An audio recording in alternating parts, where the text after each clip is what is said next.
오늘 주시는 하나님의 말씀은 시편 78편 62절로부터 마지막 72절까지 말씀입니다. 할렐루야. 시편 78편 이제 오늘은 마지막 부분이 되겠습니다. 전체적으로 내용이 참 많지만 그러나 그 모든 것들은 일관됩니다. 하나님께서 변함없이 이스라엘을 돌봐주시고 참아주시고 또 그렇지만 그들을 버리지 아니하시며 끝까지 붙잡고 계시는 모습을 볼 수 있습니다. 그런데 어제 보니까 이스라엘을 하나님이 그동안 그렇게 붙잡고 계시다가 이스라엘이 하도 하나님 앞에서 휙휙 돌아가니까 하나님이 그들의 장막을 떠나버리셔요. 오늘은 그 뒤를 이어서 떠나버리신 하나님께서 이제 어떻게 하셨느냐. 두말하면 또 잔소리죠. 하나님은 약할 수밖에 없는 그와 같은 성질을 가지고 계세요. 부모가 아무리 엄하고 엄해도 자식을 이길 수가 없어요. 자식이 부모를 막 거스리고 막 그런 거 같아도 나중에 보면 거스리는 자식을 부모가 다 용서해 버렸더라고요. 그리고 자식이 부모의 의견을 막 반대해도 나중에 가보면 부모가 그 의견을 그냥 따르고 계시더라고요. 그래서 부모를 자식들이 만만히 보는 것 같아요. 부모는 절대 자식을 넘질 못하고 이기지를 못해요. 힘이 없어서도 아니고 무능해서도 아니죠. 자식이기 때문에. 자식을 보고 또 이해하지요. 그리고 자식을 보고 또 참아주지요. 하나님도 마찬가지세요. 휙휙 돌아서는 이스라엘을 하나님께서 결국은 떠나세요.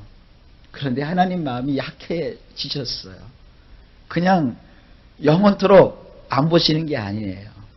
하나님이 이번에는요, 이스라엘을 이끌 정말 성실한 자 한 사람을 세워주세요. 그지 누구냐 하면은 다윗입니다. 이 다윗은 장차 오실 예수 그리스도를 상징한다는 것을 여러분들이 감을 잡으셨을 거예요.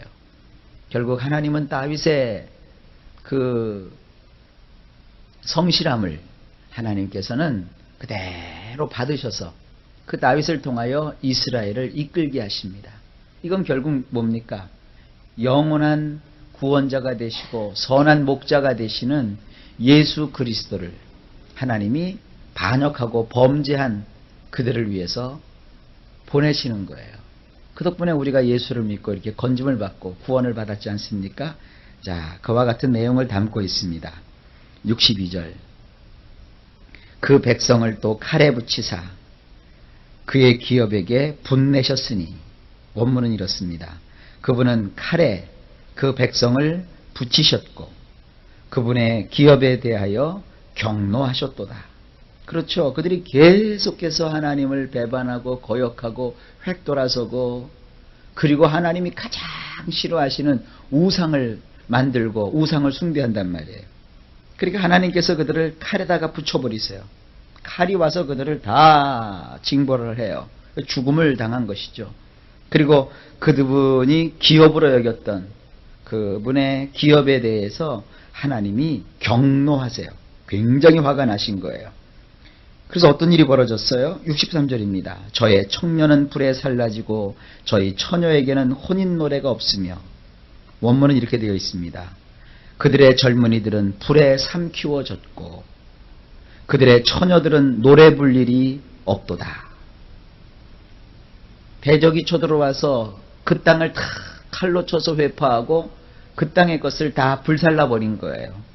그러니 거의 젊은이들은 다 불에 삼켜졌죠. 젊은 사람들은 뭡니까? 전쟁에 나가서 싸우는 자들이잖아요.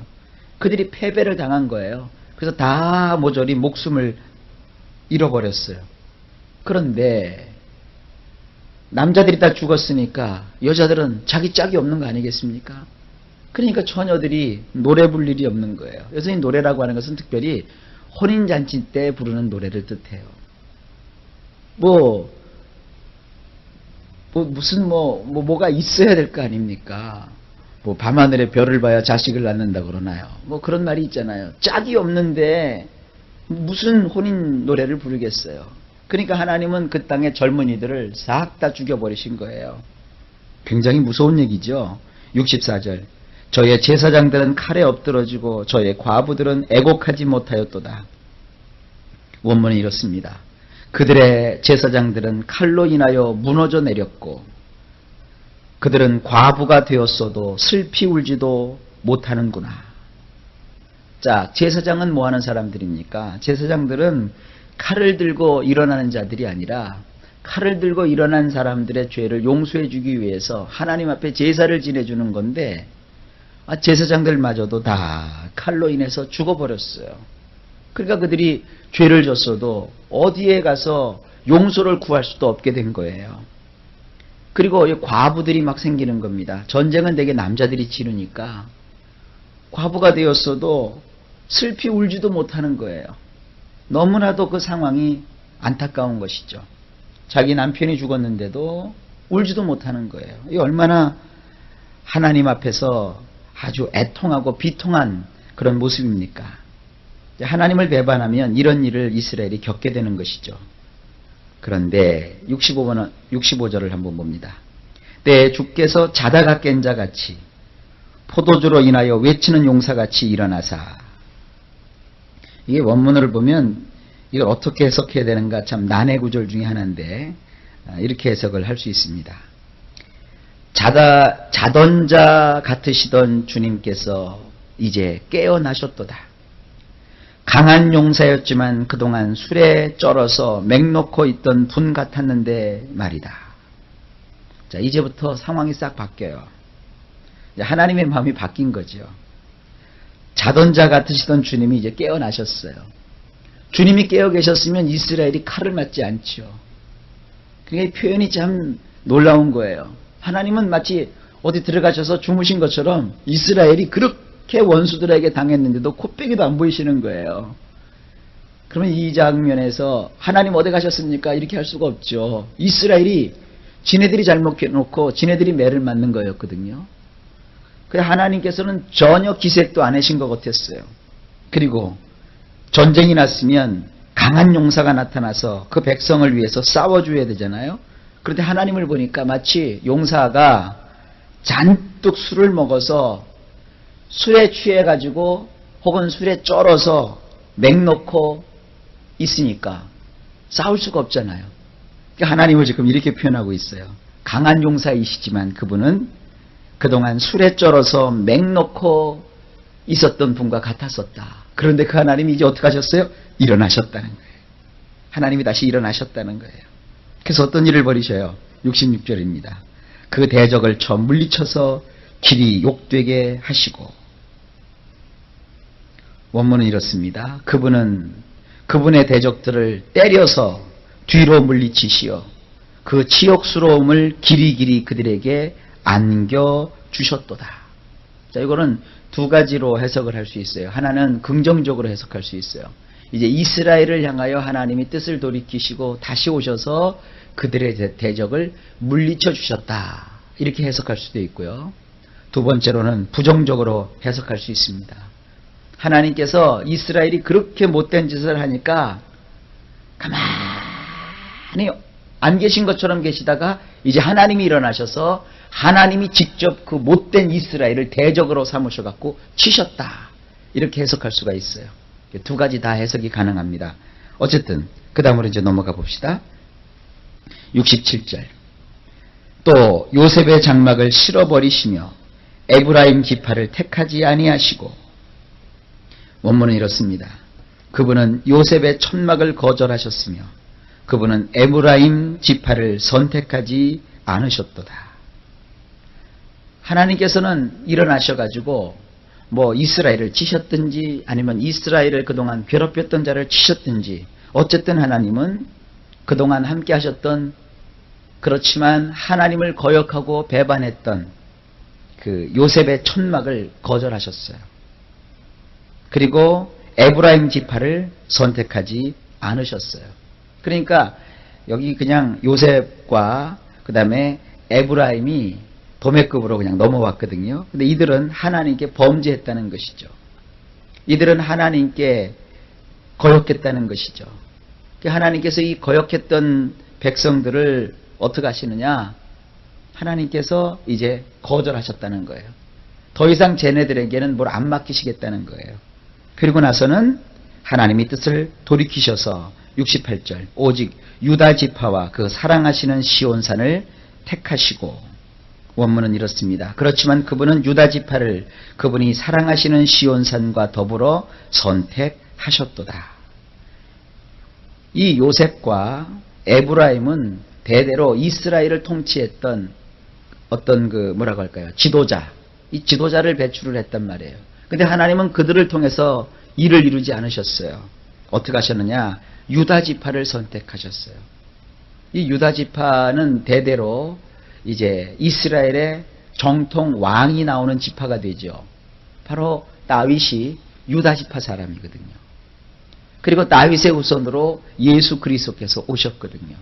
구약의 예언을 보게 되면은 야곱이 그 아이들을 위해서 축복을 비는데 장차 유다의 계열에서 실로 곧 메시아가 오실 것임을 예언해 놓고 있거든요. 바로 지금 그 구절입니다.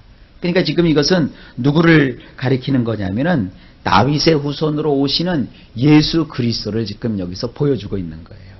이런 걸 가리켜서 우리는 뭐라고 하냐면 구약에 녹아 계신 예수님. 예수님이 이렇게 구약에 숨어 계세요. 그 다음에 69절을 봅니다. 그 성소를 산의 높음같이 영원히 두신 땅같이 지으셨으며, 원문은 이렇습니다. 그분이 건설하신 그분의 성소를 높은 산들처럼 또 땅처럼 그분이 영구히 세우셨도다. 아하, 이스라엘의 지도자, 이스라엘의 인간적인 왕들은 하나님의 의를 선포하는 자들이 아니라 그들은 오히려 이방에게서 나쁜 것을 배워가지고 하나님께 배반하고 우상을 섬기고 이방의 악풍습을 갖다가 자기 것처럼 삼아갖고 결국은 하나님의 진노와 하나님을 경노시켜서 심판을 받게 되었는데, 하나님은 그들을 다 버리시고 이제 유다 지파를 세우셨어요. 그래서 그 유다 지파는 장차 오실 예수 그리스도를 상징하는 것이라고 그랬어요. 그래서 하나님은 그 유다 지파를 통하여서 이제 영원한 성소를 건설을 하세요. 어디다가? 시온산에다가. 그런데 그 시온산은 굉장히 높은 곳에 위치하고 있는 거거든요. 높다는 것은 뭐냐 하면 평범하지 않다는 거예요. 아주 뛰어나다는 거예요. 이 거룩한 성소를 그 높은 곳에 세우셔서 영원토록 무너지지 않게 하셨다는 것이죠. 그리고 이 세상의 땅이 세월은 바뀌어갈지라도 땅은 변하지 않는 것처럼 하나님이 유다 지파를 택하셔서 그 유다 지파에서 나온 예수 그리스도의 그 놀라운 구원으로 말미암아 그것을 폐하지 아니하시고 영원토록 지속할 이런 영원한 나라를 하나님이 세우실 것이다 하는 것을 담고 있는 것입니다. 70절 또 그 종 다윗을 택하시되 양의 우리에서 취하시며, 원문은 이렇습니다. 그분은 그분의 종으로 다윗을 선택하시기를 양들의 우리에 있을 때 그를 취하셨도다. 그렇죠. 다윗의 형들은 다 부름을 받고 사무엘에게 가서 선을 보였어요. 그런데 다윗의 아버지는 이새인데 그 이새는 다윗을 하찮이 여기고 막내 걔가 뭘 뭐 대단한 것이 있다고 하고 나서는 사무엘에게 보이지도 않았잖아요. 그러니까 사무엘이 그 다윗의 형들 일곱을 앞으로 쭉 보니까 겉보기에는 그들이 참 훌륭하게 생겼어요. 키도 크고 또 인품도 좋아 보이고 참 좀 있어 보이고 힘도 있어 보이고 굉장히 아주 훌륭한 자들인 것처럼 여겨서 그들에게 기름을 부으려고 갖고 왔지만 하나님이 계속 아니라는 거예요. 첫째도 아니다, 둘째도 아니다, 다 아니다는 거예요. 네 앞에 보이는 저들은 하나도 내가 쓸 자가 아니다. 그래서 사무엘이 이새에게 물어봐요. 내 아들들이 전부냐? 얘네들이 전부냐? 그러니까 이새가 그때서 뒤통수를 긁적긁적 하면서 사실은 말입니다. 막내가 있기는 있습니다. 근데 그놈은 별 변변치도 않은 놈입니다. 그러니까 사무엘이 물었겠죠. 도대체 걔가 어디 있느냐? 지금 저기 가서 양우리에서 지금 양 뒤를 지키고 있나이다. 양 뒤라고 하는 것은 양 엉덩이를 지키는 자 이런 뜻이거든요. 그래서 양 똥이나 치고 있다는 거예요. 그런 애를 뭘 희망이 있다고 여기다 데려다 놓겠습니까? 그러니까 사무엘이 얼른 걔도 데려와라. 그 다윗을 데려왔어요. 그러니까 하나님께서 사무엘을 통하여서 그 다윗을 지목하십니다. 바로 그 아이니라. 걔가 바로 이스라엘의 왕이 될 것이니라. 그래서 그날로 사무엘이 그 다윗의 머리에 기름을 붓잖아요. 그래서 왕으로 점 찍어 놓습니다. 이 다윗이 훗날 이스라엘의 왕이 되는 거예요. 바로 지금 그것을 말씀하고 계시는 겁니다. 다윗을 하나님께서 선택하시되 그가 대단한 전공을 세우고 뛰어난 인물이 되었을 때 그를 선택하신 것이 아니라 양우리에서 아주 하찮은 일을 하고 있었던 때에 하나님께서 그를 보시고 그를 선택하신 거예요. 여러분, 이건 굉장히 중요한 얘기입니다. 우리는 뭔가 가졌을 때, 뭔가 누렸을 때, 뭔가 어느 위치에 섰을 때 그때에 가서야 하나님이 우리를 선택하신다고 생각을 하세요. 아니에요. 이제 막 하나님을 믿기 시작했을 때, 그리고 내가 지금 생활과 처지가 아직 연약할 때, 아직 부족할 때, 다른 사람들 알력에 미치지 못할 때, 아주 아무도 알아주는 사람이 없을 때 하나님은 우리를 묵묵히 보고 계시는 거예요. 그때 택하시는 거예요. 그러니까 성경은 뭐라 그래요? 하루하루 누가 보든지 안 보든지 항상 하나님이 나를 보신다 하는 생각을 가지고 최선을 다하는 거예요. 하나하나 하나님이 나를 다 보고 계시는 거예요. 그래서 내가 가장 어려울 때, 연약할 때, 부족할 때 하나님이 나를 보시고 그때 나를 선택하신 거예요. 그 아버지 이새는 다윗이 양에 똥이나 치고 있을 때는 거기서 특별한 능력을 보질 못했어요. 그러니까 자기 자식이지만 그 아들의 능력을 아버지는 전혀 보질 못했어요. 에이구, 그냥 양이나 치다가 어떻게 그냥 자기 짝 만나가지고 인생이나 어렵지 않게 살았으면 좋겠다. 그러나 하나님은 아니죠.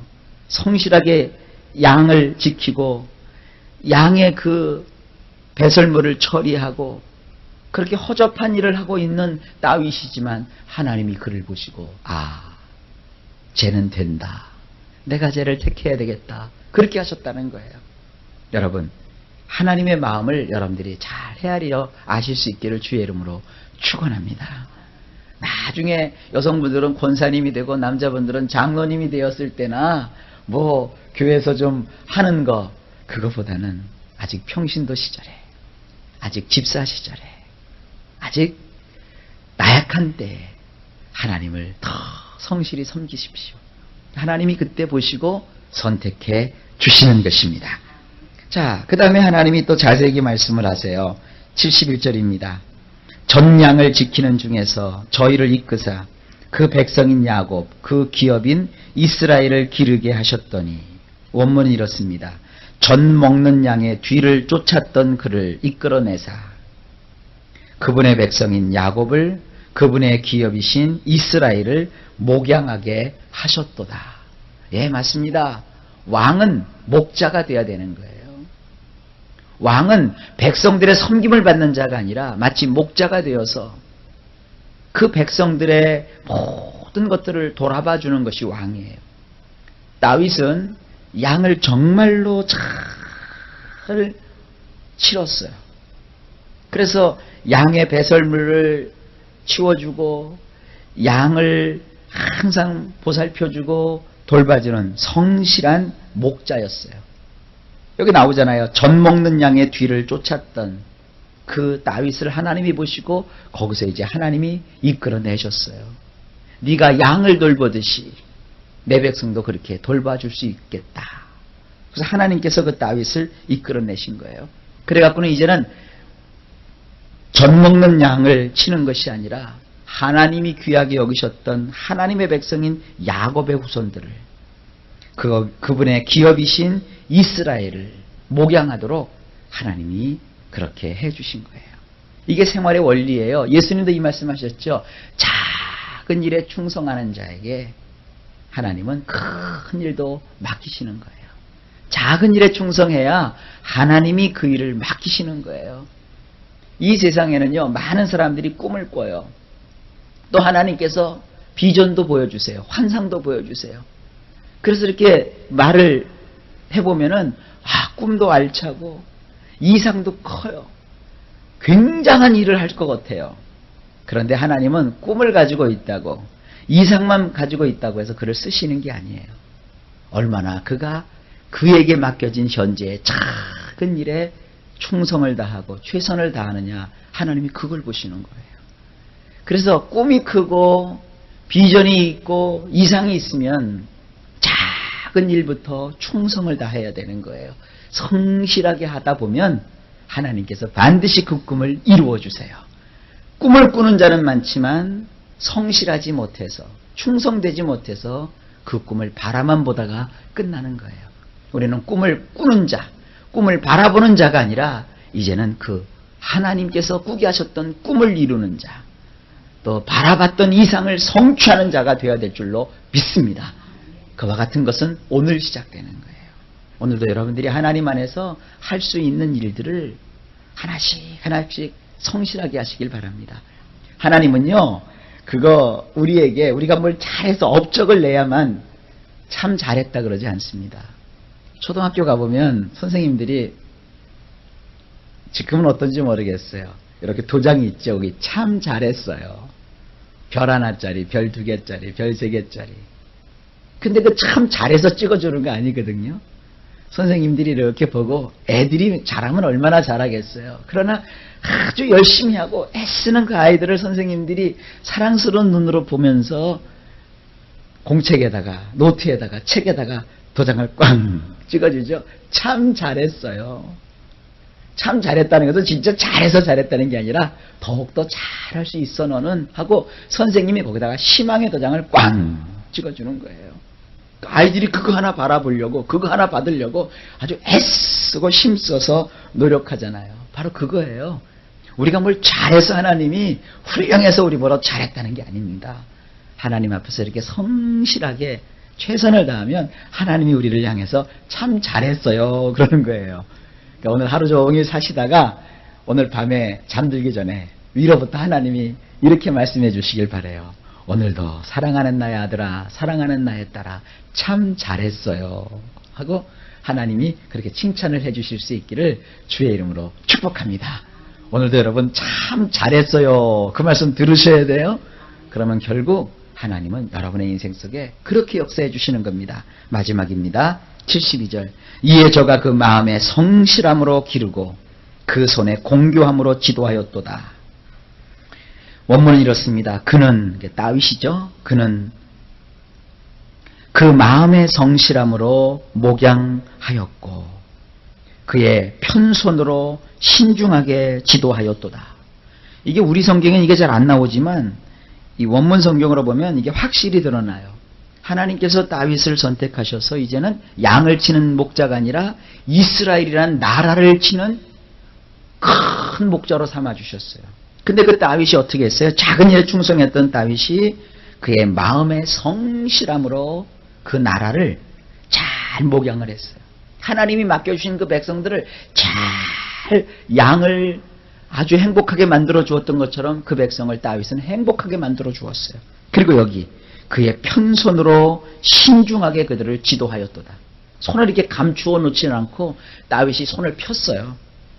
그 손을 펴가지고 말이죠, 얼마나 부지런하게 백성들을 돌아봤는지 몰라요. 손을 폈어요. 손을 움켜잡지도 않았고 손으로 팔짱을 끼지도 않았어요. 손을 피고 나서 그 편손으로 이스라엘 백성들을 잘 지도해 주었어요.